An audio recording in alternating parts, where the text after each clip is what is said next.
So you love to garden, right? Like that's like one of your favorite pastimes now. Love? Yeah, like since the I think pandemic. I think it's more than love, but yes, I love to garden. So when you're gardening, like if you want to grow something, what's the first thing you have to do? You have to plant a seed. Oh, Get some seeds in the ground. yeah. Yeah. So what's like the process? So Tell me, you walk me plant through it. you plant the seed, okay, and then you water it, and then once it starts to grow, you have to fertilize it, and then you reap the benefits of all of your hard work. Well, the point is this: like you often hear in divorce court or when people separate that we grew apart.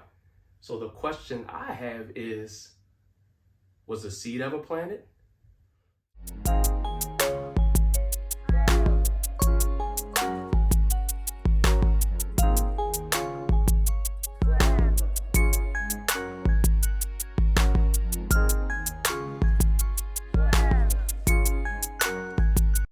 Process. Yes. So And it it's the same thing in marriage. You don't yeah. just wake up one day with a fully mature, fully grown marriage. Yeah. So often you hear people say, we grew apart. But again, were you ever growing together? Yeah. Because the thing is, you will either grow together in marriage or you will actually grow apart.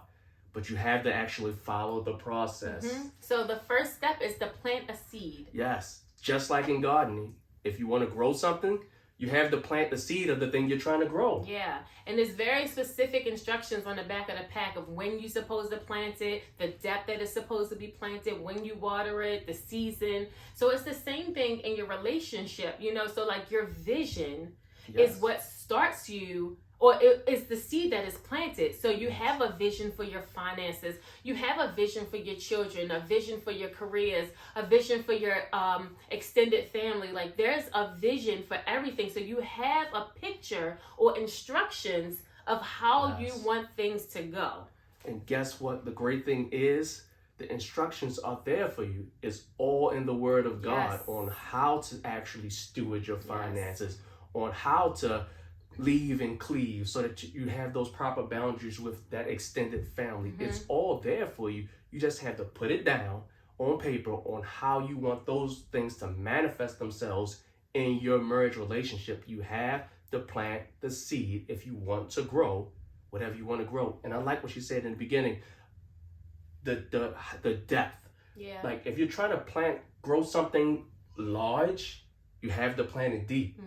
If you have a vision for your marriage that's bigger than anything that you can ever think or imagine, it has to be dug deep. Yeah. And sometimes during that digging season, we start to go our separate ways and we say this is too hard because we're going so low. We don't realize that God is taking you low because the heights that He wants to take you or grow you are greater than anything that you can see while you're going down. Yeah, like in hindsight, I truly embraced our digging season because it's true. Like we had to build those the roots. Those roots had to grow. Some root systems are very extensive, so like they go all over the place. And it's so important that when you're growing your marriage that you understand that you have to dig and you have to plant those roots and you have to allow it time to grow if it's going to grow upward.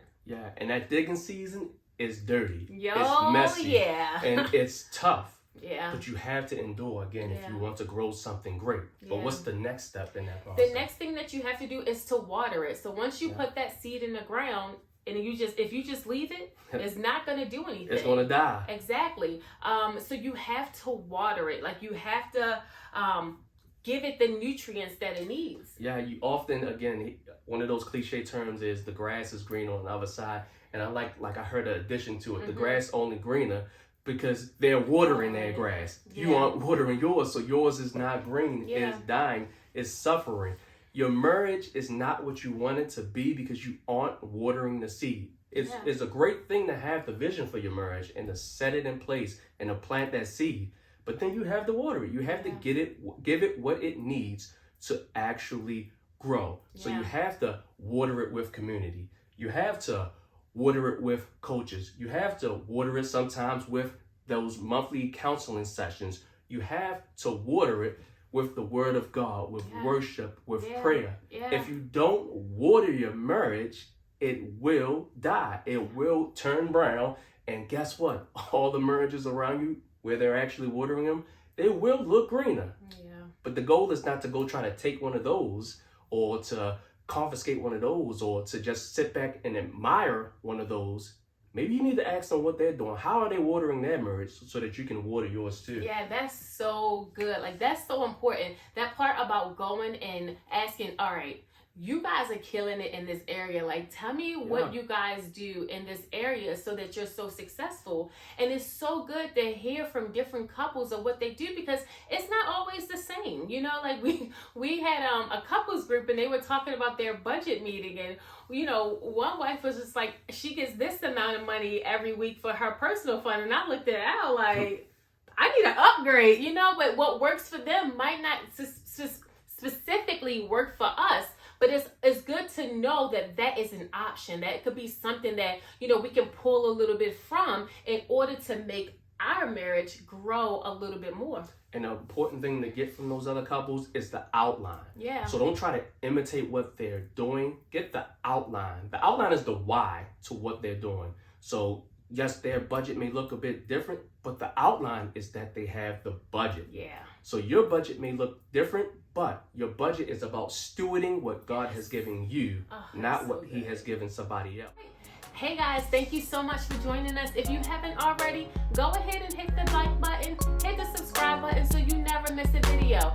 Y'all, the numbers don't lie. Most of the people that watch our videos are not subscribed. This little button right here, just hit that button and it will subscribe you to our channel, because you don't want to miss what we have coming up in the future. All right? Thank you, and we'll see you